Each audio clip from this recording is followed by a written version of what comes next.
আপনি একটা মেয়ে মানুষ হয়ে অথচ নিজে পর্দা করতেছেন না। একটাবার চিন্তা ভাবনা করে দেখেন, এই পৃথিবী কিছুই না। যদি আপনি এই পৃথিবীতে যদি বা পরকালে যদি ভালো থাকতে চান, তাহলে সে অবশ্যই আপনার পর্দা করা ফরজ। বিশেষ করে মেয়েদের। আজকে বাংলাদেশের বিভিন্ন জায়গায় জায়গায় কিন্তু ধর্ষণের শিকার অনেক নারী ঠিক মতো বিচার পাচ্ছেন না, ঠিক মতো একটা মানুষের গিয়ে শান্তি পাচ্ছেন না। আমার কি ভালো মতো জানা হবে জানি, সবসময় আপনারা বোরকা ব্যবহার করুন, একটা মানুষকে আপনার চেহারা না দেখান। কিন্তু বর্তমানে সমাজে যে পরিস্থিতি হয়ে গেছে, একটা নারী আজ এমন পর্যায়ে চলে গেছে, অনলাইনে এসে খারাপ ব্যবহার করতেছে, অনলাইনে এসে নানা রকম অশ্লীল ডান্স করতেছে, অনলাইনে এসে অনেক কিছু খারাপ খারাপ কথা বলতেছে। দয়া করে এগুলো বাদ দেন। আজকে একটা চিন্তা ভাবনা করে দেখেন, আজকে আপনার বাবা মা আপনাকে কত কষ্ট করে লালন পালন করছে। যদি সেই বাবা মার মান সম্মান রক্ষা করার দায়িত্ব কিন্তু আপনাদের। এখন আপনি যদি পর্দা না করেন, তাহলে অবশ্যই একটা পুরুষ মানুষের চোখ কিন্তু খারাপ দৃষ্টিতে আপনার চোখের এতে যাবে। বাংলাদেশের যে এই যে ধর্ষণগুলো হচ্ছে, কেন হচ্ছে আপনি কি জানেন?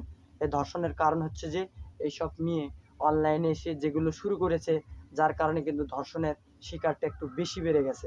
আপনি গরিব মানুষ, আপনার কিন্তু যায় না আপনাকে ভালো ওই ড্রেস, আপনি হচ্ছে যে ওই বিভিন্ন স্টাইলে চলাফেরা করতে, চুল কাটতে।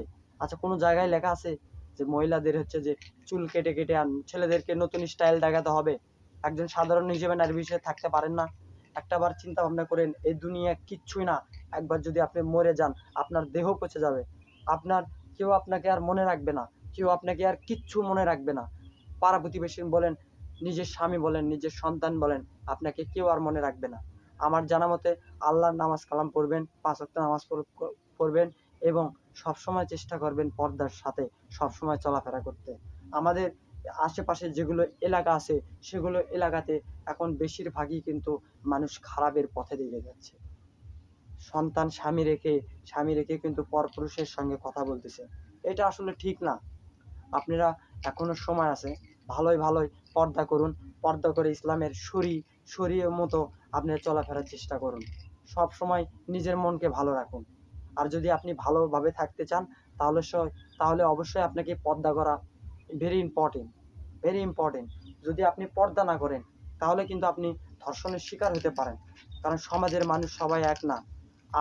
আপনার মন মানসিকতা হচ্ছে অনেক সুন্দর, আর একটা মানুষের মন মানসিকতা সবসময় সুন্দর হতে পারে না। বাপ মায়ের ছোলপোল কখনোই সবাই সমানভাবে হয় না। একজন ভালো হয়, একজন খারাপ হয়। তো যদি আমি আপনাদের কষ্ট দিয়ে থাকি, তাহলে অবশ্যই ক্ষমা দৃষ্টিতে দেখবেন। আর যদি আমার কথায় ভালো লাগে, তাহলে দয়া করে অবশ্যই ভিডিওটি শেয়ার করে দিয়ে আমার চ্যানেলটি সাবস্ক্রাইব করে দেবেন। আর অবশ্যই আমি একজন ছোট ভাই হিসেবে বলতেছি, আপনার দয়া করে পর্দাভাবে চলুন, পর্দা করে চলুন। এটা